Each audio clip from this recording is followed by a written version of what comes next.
The Uganda we want. So mu Uganda gye twagala mu lutalo luno olw'okulwanyisa obulabbayo obukenuzi nze kyempita obuvundu. Munna Uganda alina okuba nga yeenyigiramu. Ffenna twenyigire mu lutalo. Ate abalala tebasomye kuzimba wabula bayize okuzimba. Uganda gye twagala okulaba ng'enguudo zonna nkole nungi, public transport nga weeri. Kati eno gavumenti eriwo erina akabonero ka Lucifer. Buli kyotunulako mu Uganda kiriko oxygen. Either babika amawulire malungi oba mawulire mabi. Minisita teyeetagisa kabangali budde buno zaki. At this time, why should somebody import furniture from outside Uganda? Let us leave NRM to be in charge for another 36 years or more. I really want to see a Uganda that believes in the rule of law. If you have a constitution in place, follow it to the letter. Don't change laws just because you want them to favor you. Kuba njagala omanye nti obugagga bwonna Uganda bwe yeeyagaliramu buyita waffe ku ttaka lyaffe. Naye busoga mugidibaze. How can a referral hospital refer you to a private clinic? The Uganda we want buli muntu ateekwa okumanya nti I am a stakeholder, nkwatibwako si kwesuulirayo gwa naggamba. Uganda oyinza okukakana nga mwe mulina bagraduates aba university nga bangi okusinga ebungereza. Mwe mufokasinga nnyo ku degree. Eri bo bafokasinga nnyo nti byensomye mbijeemu omulimu n'enkola. We are dreaming of a Uganda where at a young age there is such a relationship between parent and son, parent and daughter, where the daughter can say this is what I want. Uganda gye twagala empya tesobola kubeerawo nga tewali mateeka. Amateeka agakola. The Uganda we want.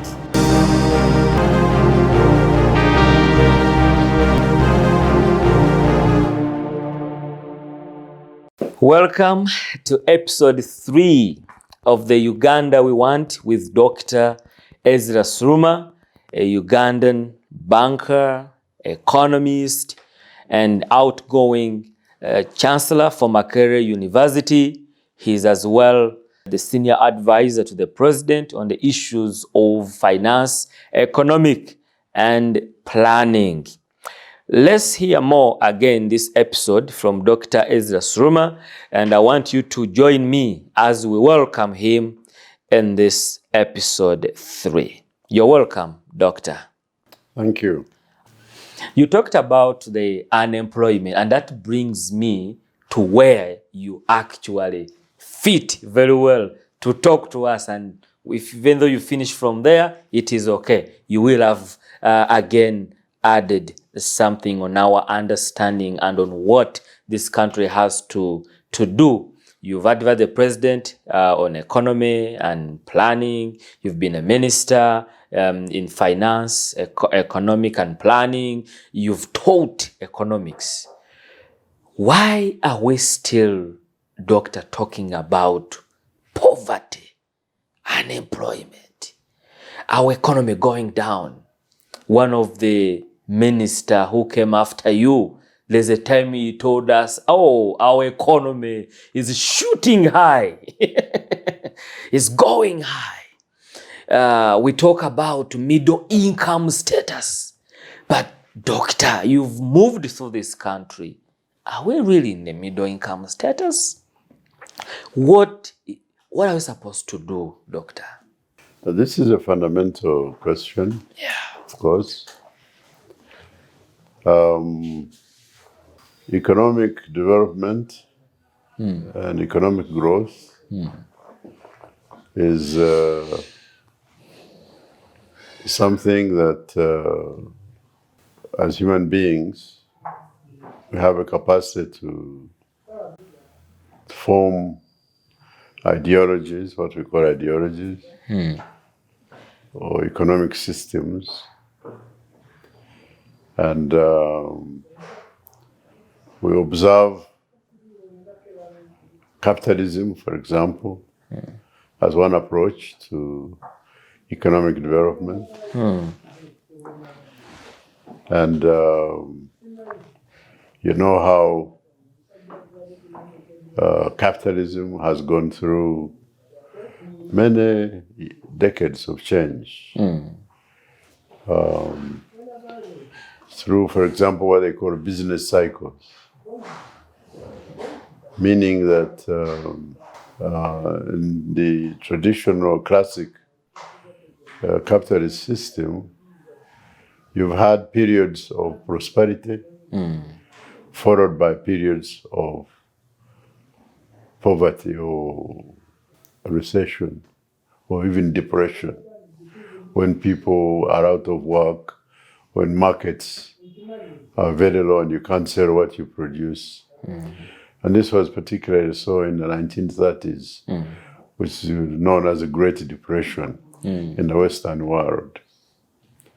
So as a result of this, they learned some lessons that they've been attempting to use in order to stop these depressions, periods of extreme poverty, from coming back, from recurring. And one of the theories that we are taught in economics is called Keynesian economics.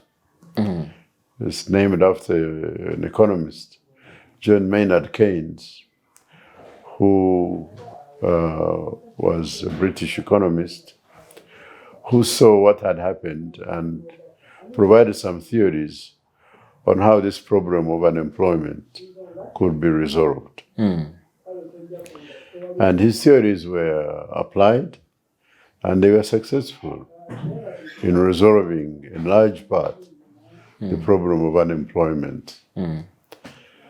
So we can learn, in my opinion, from this.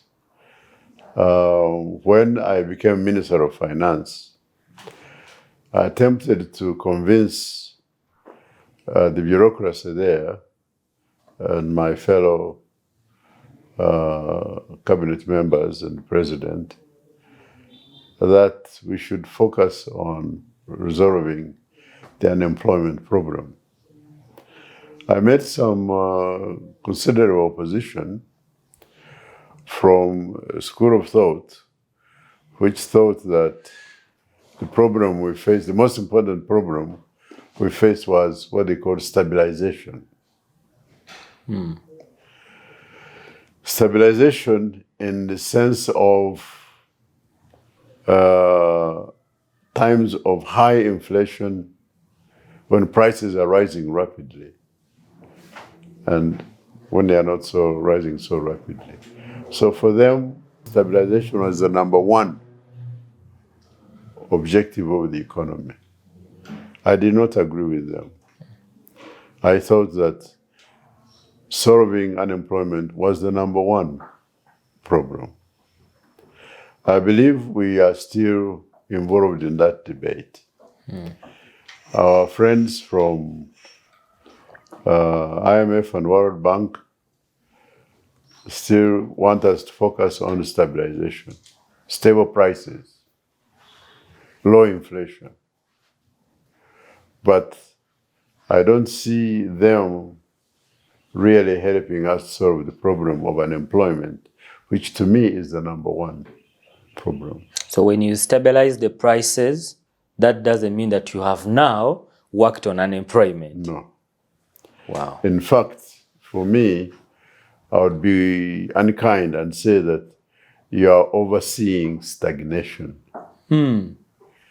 Yes, of course, people will say if the economy is growing 4-5%, then it's not stagnation. But if you have so much unemployment, I would say this is stagnation. So I would like to see more attempt at what we call Keynesian economics. And Keynesian economics says that you can increase spending as a means of putting people to work.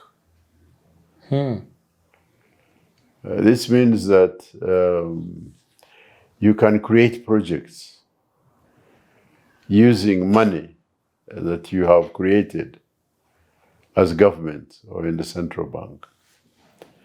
Now, when I say this, people say I'm advocating inflation, because during the 70s and 80s, we had a problem of too much money chasing few goods or no goods. Everybody had money and nobody had anything to buy. There was nothing to buy. And we worked very, very hard to solve that problem, to reduce the money supply and increase the supply of goods and services. I believe that we need to balance this process and find ways of giving contracts to businesses which can employ more people to do roads, to cultivate crops, provide transportation services, and so on, to create buildings. And when we're giving them the contracts and this work is being done, then we can pay. Because the money, the value of money depends on the things available to buy. Money in itself has no value. It has only value because of the things that are available to be exchanged. We define money as a medium of exchange.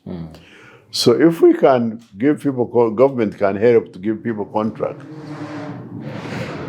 and those contracts put people to work to create goods and create services, then the money that we now are justified in giving this company money because they have created goods.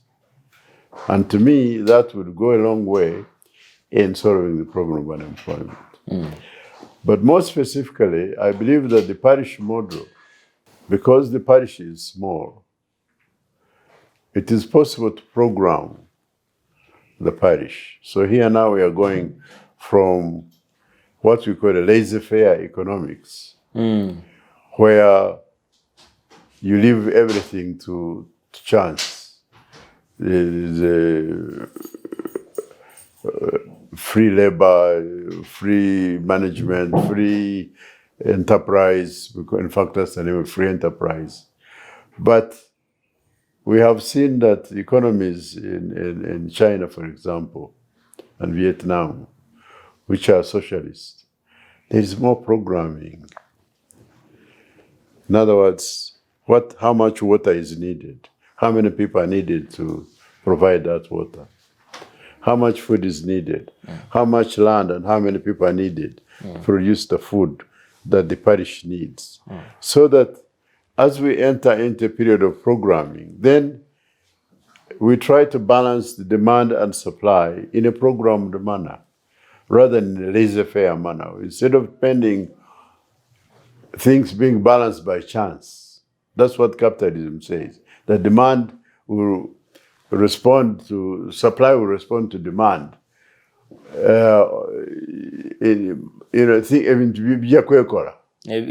Muproducinge mulete akateri kaja kubaawo babiki temufaayo malaga agalima akateri kaja kubaawo. We said no. In the parish, how much food is needed? How much of it can be produced there? How much needs to be imported? And how much can this parish export so that they are able to pay for the imports required? We program. But it is difficult to convince people to do these things because people don't want to listen. People think they know. And like the parish model, everybody has their different ideas on how it should work. We're trying to organize some kind of what we call stakeholder consultative process where people come together and we try to agree on how we should move forward. But many people think that's a waste of time. So until we learn from around us, we can see that programming is working in China and Russia and so on. And we need to organize in a programmed manner. You don't produce where there is no market. You produce because you know there is a market and you try to make sure that, so that no one will starve. If we have enough food stored and in the gardens so that everybody can have food, then you can give people work and you give them cheats or whatever. You put them in a computer program. If they've done some work, then they can have some credit. They can have a card on which you put credit, which allows them to get food from the store because they have worked. So, in my opinion, the problem of unemployment is not likely to be solved by laissez-faire, leave alone, or free enterprise mechanisms. I know this is not a very popular thing to say, because people think that capitalism automatically solves problems, but I think it doesn't. Even in their own environment, they know it's not working as they want. They know that government often has to step in order to make sure that the depression or recession is resolved. If they leave things alone, they will not work. Yeah, so Doctor, what you're actually saying, where we as a country, I've heard the president talking so much of surplus, that we have surplus, we have too much in plenty. Has this been caused by the capitalistic mindset and thinking and way of doing things? I don't know what you mean by surplus, because you asked me about people who don't have income, people who are starving. If you have surplus, then how come these people?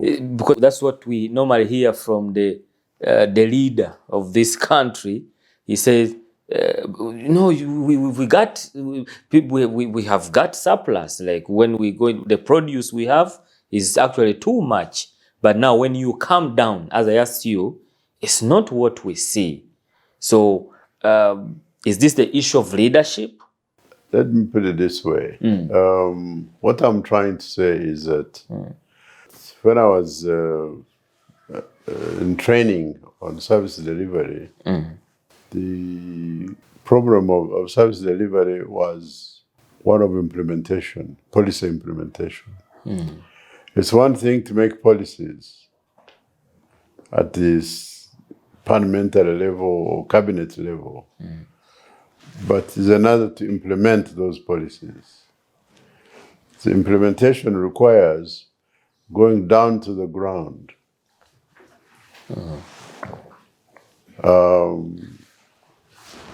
In theory, you may say you have money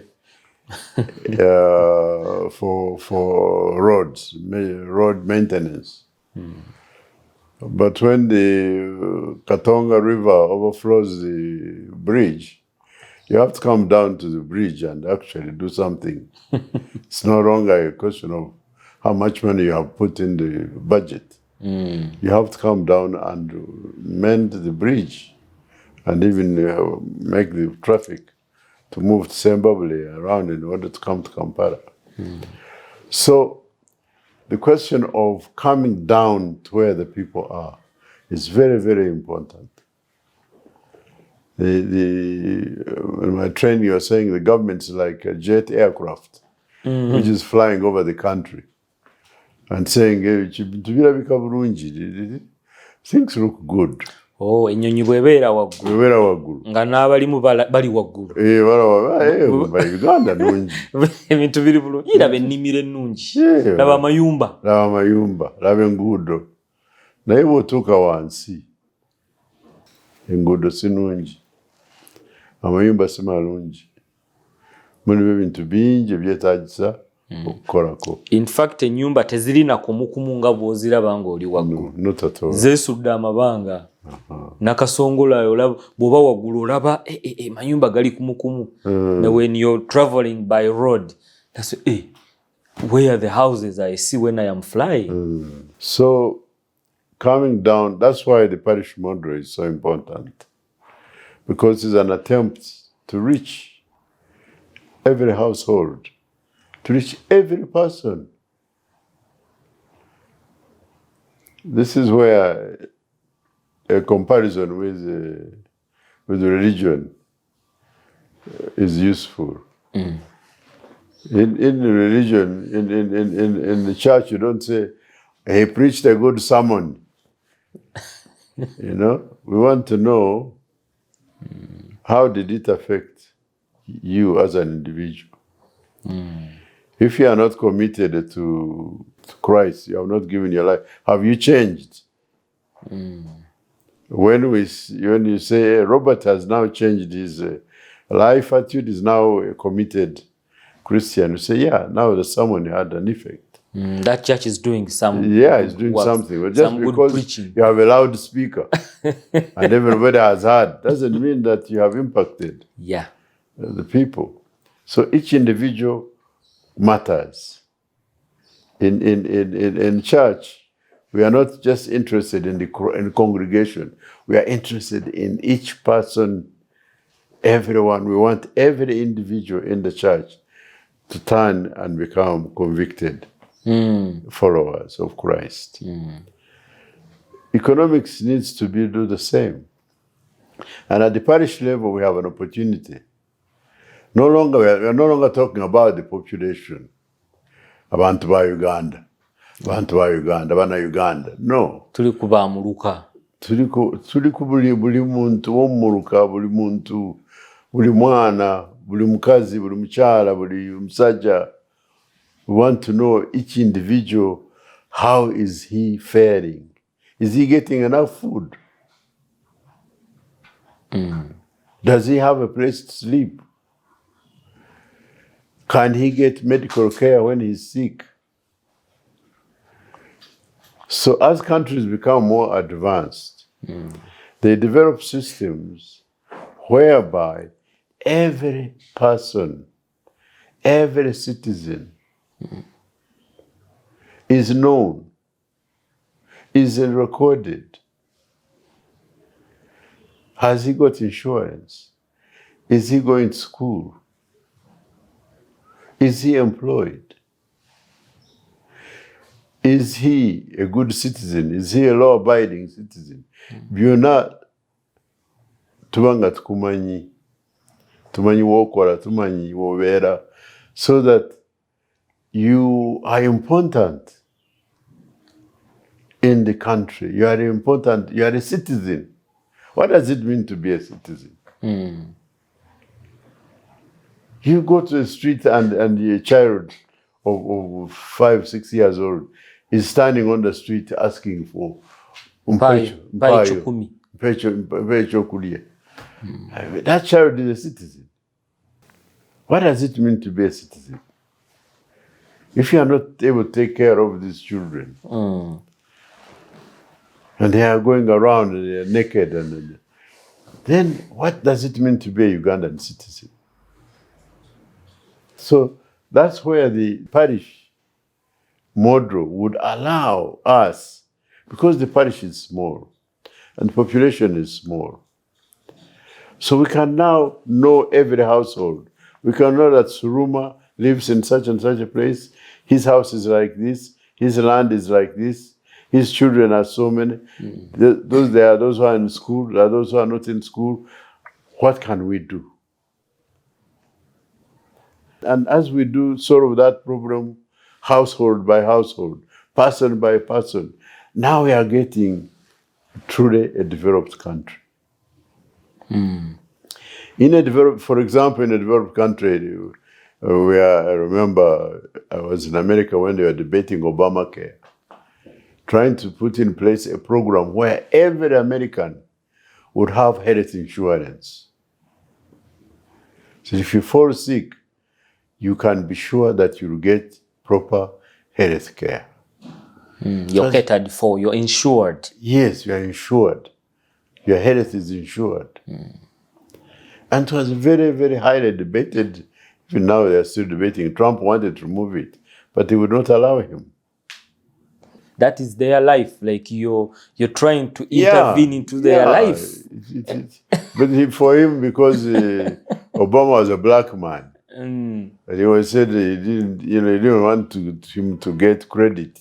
Yeah, he wanted to make America great again, which means make America white again. So, Doctor, what you're saying is in line with what we are seeing. You're talking about the PDM, parish development model, but there's something I've been hearing over time when that program was introduced, the politicizing PDM. Yes. So how can we deal with that? Because it seems what you're saying that PDM came in a good faith, and it is actually for the benefit of me, Owomuluka. Nze ali kumuluka. Yes. But we are seeing the politics around PDM. We have to go beyond that politics. We have to come down to the implementation. Implementation. Implementation. So I'm saying there's a gap between the policy and implementation. The policy saying this is what we should do. The implementation says this is how we should do it. The how, the when, who, where, how do we do something. So we have to know the household, who gets the data, the data, the facts. So we say, okay, the parish chief, and parish chief has a computer, and he can collect all this data. Amanya bantu webabera, amanyi, he knows how these people are. So sikuleta parish chief Mulanzi, mu parish ye Bugweri. No. I am not from Namutumbo Budaka. You have to be there. You have to be there where the people are. So now we can know the information from you. And what the people are eating, and if there is locusts, we have to know. You tell us there's locusts here, and we can see how to respond. But the solutions are on the ground, and any money that's coming in to help should be received in an institution, in the parish, a bank branch. That bank branch knows everyone in the parish, the people. They know their condition, they know the land they have, they know the livestock they have. And if they are lending them money, then the security which is required is there, they know it. But you can't say you are sending the money by mobile money and you just send and you don't even know anything about the people you are sending to just because they have a mobile number. People just receive the money and go and drink. So we normally have good policies, but now when it comes to implementation, we fail. We fail. Oh, no. In fact, at the time when I was training, we were told that out of 100 policies, only 10 get implementation, 90% are not implemented. What? Yeah. And that's the problem we face. So there's a lot of talking in Parliament and in newspapers about what we are going to do. But the how? But actually what is being done and how it's going to be done, zero. And that must change. How can we change it, Doctor? By being on the ground. The policy makers?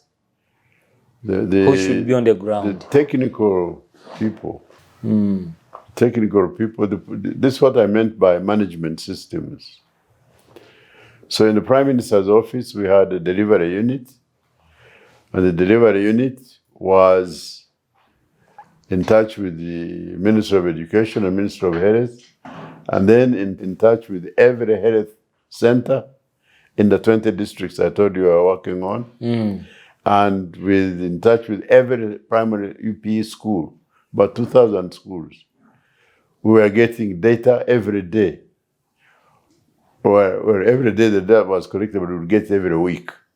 Who was a teacher attendance?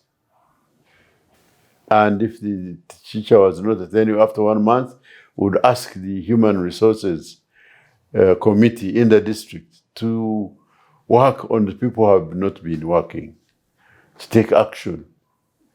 So then we are beginning to see the health worker attendance and teacher attendance improving. Systems have to be in place to ensure that people do what they are supposed to do. If you don't have those systems, you will just remain in the air. Yeah, Doctor, I think what you're saying is now visible. For example, in education, you remember we have a new curriculum for senior 1 to senior 4. But I don't know if you have noticed it, but it's worrying to me that we have the curriculum that is being implemented by people who are not prepared to implement it. And you see the problem that you're trying to raise to us. We come up with something that is good, but we don't think about the implementers. And at the end, back to your field of economy, we spend. And with all that money that we spend becomes not impactful to the beneficiary. And again, I come back to you. When you talk about management systems to help us overcome all of these problems, who should really, I don't know if you see where I'm driving you, Doctor, who should really do that? Well, when I was in Prime Minister's office, from 2015 to 2021, we thought that the Prime Minister's office should be the one in charge of service delivery. And we are doing that experiment in the 20 districts. Actually, we had now increased 40. Because we thought that the implementation of government programs is supposed to be done through the Prime Minister's office. But could as well, in many countries, it is actually in President's office. The delivery unit is in the President's office. And it ensures that people are doing what they are supposed to do. And has the power of the President to ensure that indeed people do, those in government do what they are supposed to do. And it's very important. And I think that for our country, it is critical that this is done. Well, they've had it. So away from that, peace, dealing with the economy, which other Uganda, Doctor, would you like to see? Well, I believe that as a country, we are not alone in the world. We are part of a region. And the East African community has been a very important part of our existence as a nation. So we have neighbors. And the peaceful coexistence is critical. In fact, the peace I'm talking about may be sometimes more threatened by neighbors than by insiders. So that peaceful coexistence with the neighbors is as important, and sometimes even more important than having peace within. Because if you are attacked by your neighbor, then you are at war. So the importance of the East African community, or what we call regional integration, is also a very important part of our future as a country, of future of Uganda. It means the market you're talking about, the surplus, a lot of it is going to Congo, a lot of it is going to Kenya, a lot of it is going to Southern Sudan. These are our trading partners. So where we used to export most of our products outside, now we find that our neighbors can consume a lot of our products. Where cash crops implement coffee, tea, and cotton, which are going to Europe. Now we find even maize, even beans, our cash crops going to our neighbors. So regional integration, in my opinion, is a very, very important part of our future. And so I want to congratulate our government on the increased expansion of our community to include Sudan, to include Congo and now latest Somalia. Because now this offers an opportunity for peaceful coexistence. It's very, very important. Should never forget that. Yes, there are some problems within the region, like M23 and the Congo and so on. But I hope that this can be contained in time, so that the whole region now is one block for trading purposes, for movement purposes. Now we're saying we can move to Congo without visa. And vice versa. We move freely to Kenya. And Rwanda. This is important because it means that our opportunities are increased, our markets, but also opportunities for investment. We can go and invest in timber in Congo, or mining, or whatever, and so on. And I think that the Uganda we want is a Uganda that is at peace and in good working relationships with the rest of the region, the rest of our neighbors. Our prosperity is first and foremost in the region in which we find ourselves.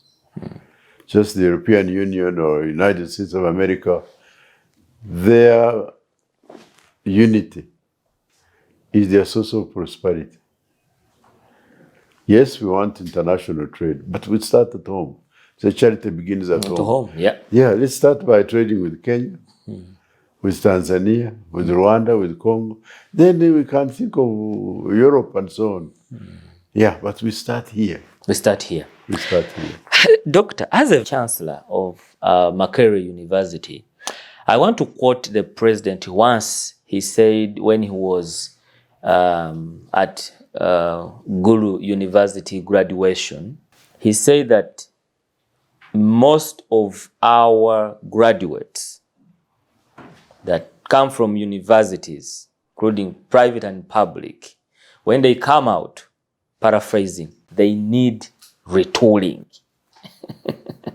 They need to be retooled, to be, as if, they have to go through a certain training for them to be able to do something at a particular job that they have been given. Doctor, I want to hear from you on that note. Why are we still having university education and those that we bring out need to be retooled? Why don't we remove these universities and people just stop at senior 6 or senior 4? Yeah, my understanding is that even the countries which we have copied our systems from, such as America, where I did my education, when you graduate, let's say in economics, as I did, and you're looking for a job, say Citibank or Chase Manhattan Bank, whatever, the first thing that happens when you are accepted is to take you for training in banking on how that bank works. But of course, they know that because of your qualifications, you are able to learn, you are acquainted with roughly what goes on in money and banking. But now they want to show you how their system works. So they put in training, it can be several months. And then now you know how the Citibank works and you become an employee. So many places where you go to work, they have to retrain you. They have to train you in how they do their work. So I don't know if what the president had in mind, but as far as even doctors, for example, when you finish your career as a medical doctor, the first thing you do is internship. You don't immediately become a qualified doctor until you have done internship. You have moved around with experienced doctors and seen patients and seen how they are treated. Then after maybe 1 year or so, then now you can be certified as a doctor to practice. So it's not unusual that, and there are many enterprises which take on people. You may be an English graduate, and you're taken in by a broadcasting company to work for them. The fact that you have done English doesn't, you know how to speak, but you don't know how their system works, and you have to be taught how to fit into their system. That's what. That is fitting into the system. That's fitting into the system. Which I think is okay, but I think the retooling here is what I think the president meant is you give them the education, from primary they come to university, but they move out when still they have to be taught again. They can't do nothing. But I think that there is a difference between the general education that you get. When I was a student at Fordham University in New York, I did 2 years of philosophy. It was a requirement. Although I was specializing in finance, I had to do 2 years of philosophy, 2 years of English literature, 1 year of history, I think 1 year of political science, a year of sociology. So there are all these aspects of life that they thought I needed to be exposed to as a human being. Because the first requirement is that I'm human. And I'm a human who knows the history of mankind. I'm a human who knows how people relate with one another in politics, in sociology, and so on. And then my specialization in finance, in money and banking and so on, is on top of that humanity. So there are certain things we need to teach all our people. So we want all our children to know about Uganda and its history and so on, and its beliefs and to know about religion and so on. And then on top of that, we give them skills for survival. So when should we give them skills for survival? That I don't know. But what I can say is the English system was different from the American system. If I stopped taking the sciences after senior 3, I was doing chemistry and physics and so on up to senior 3. Then when my elder brother advised me to do economics, I left all that behind and just went into arts. I became specialized already at a very early age. But I think I should have continued to do physics and chemistry. To know more and so physics, more chemistry, more maths and because they're so important. I wish I had more of that. But the system here was very specialized. And once you chose to go into arts, that was it. You go to science, that's it, and you continue like that until university. But the American system, they are different. Everyone has to do science, everyone has to do arts, and then so that's 2 years of my degree that I was now concentrating mainly on finance. So the question of your, what we call rounding up as a human being, they call it liberal arts, being exposed to various aspects of human knowledge. And then the specialization will be functional. They go together. Oh, they have to go together. They go together. Okay. Where if you only do one and not the other, the person is in danger. Even when he comes out, of course, it will be unbalanced. Unbalanced, thank you. Oh. You know how to mend a machine, but you don't have good manners. You don't have respect for your fellow workers. you're not a very good person to employee. A good employee has to get along with others. He knows how to treat others, those below him and those above him. You understand? Yeah. And he has a family to look after.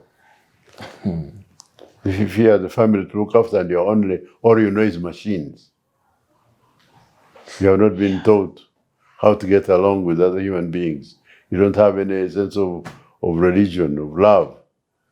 What are you? You're just an instrument? You're a human being. Let's not treat people as tools. People are not just tools. But then let's also not just generalize and people are not able to contribute to the production of goods and services. So we need both. Each of us is both an instrument for production, but first and foremost, a human being. Yeah. Doctor, I'm worried because you said you're about to end your 2 years as a chancellor for Makerere. Actually, I have ended. I haven't handed over, but you haven't handed over, but yes. you've ended. Is there something you've left in place in anyone who will come after you to make sure that Makerere, the leading institution in this country, doesn't bring out unbalanced graduates? Because the system is still the same. It hasn't changed. I wish I had. As a chancellor, I'm defined as a titular head. It's like the title of a book. I'm not the content. I'm only the title.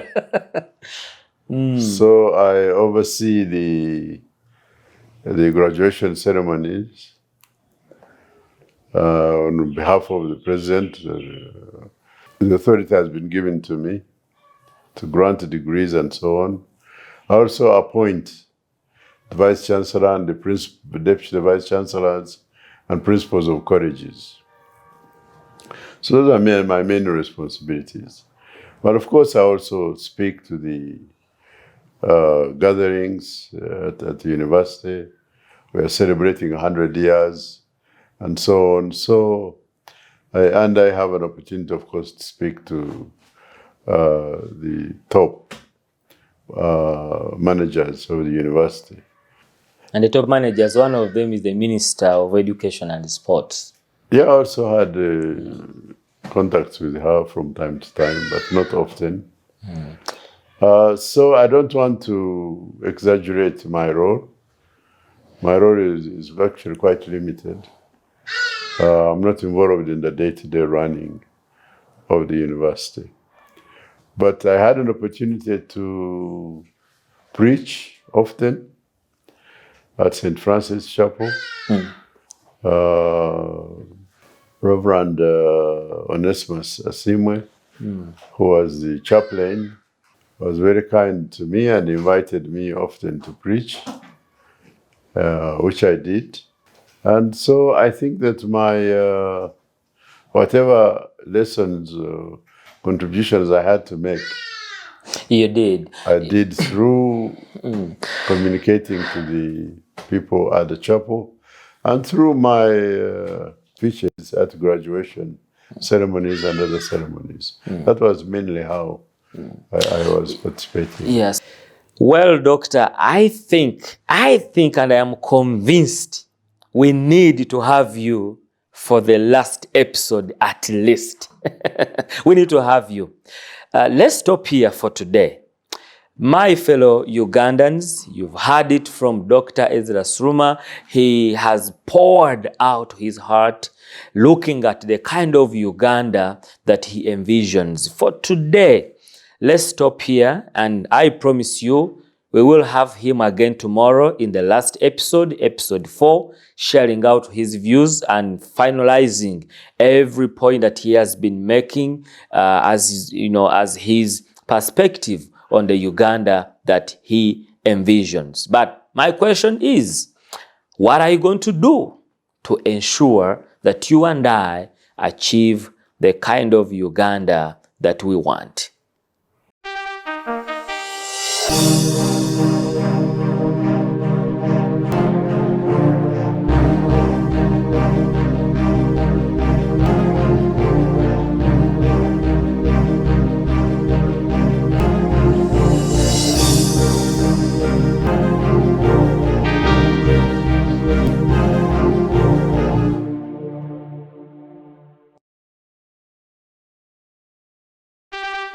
The Uganda we want.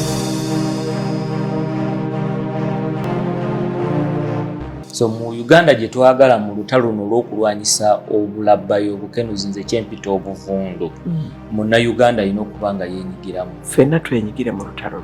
Ate abalala tebasomye kuzimba wabula bayize okuzimba. Uganda gye twagala okulaba ng'enguudo zonna nkole nungi, public transport nga weeri. Kati eno gavumenti eriwo erina akabonero ka Lucifer. Buli kyotunulako mu Uganda kiriko oxygen. Either babika amawulire malungi oba mawulire mabi. Minisita teyeetagisa kabangali budde buno zaki. At this time, why should somebody import furniture from outside Uganda? Let us leave NRM to be in charge for another 36 years or more. I really want to see a Uganda that believes in the rule of law. If you have a constitution in place, follow it to the letter. Don't change laws just because you want them to favor you. Kuba njagala omanye nti obugagga bwonna Uganda bwe yeeyagaliramu buyita waffe ku ttaka lyaffe. Naye Busoga mugidibaze. How can a referral hospital refer you to a private clinic? The Uganda we want buli muntu ateekwa okumanya nti I am a stakeholder, nkwatibwako si kwesuulirwa naggamba. Uganda oyinza okukakana nga mwe mulina bagraduates aba university nga bangi okusinga ebungereza. Mwe mufokasinga nnyo ku degree. Eri bo bafokasinga nnyo nti byensomye mbijeemu omulimu n'enkola. We are dreaming of a Uganda where at a young age there is such a relationship between parent and son, parent and daughter, where the daughter can say this is what I want. Uganda gye twagala empya tesobola kubeerawo nga tewali mateeka. Amateeka agakola. The Uganda we want.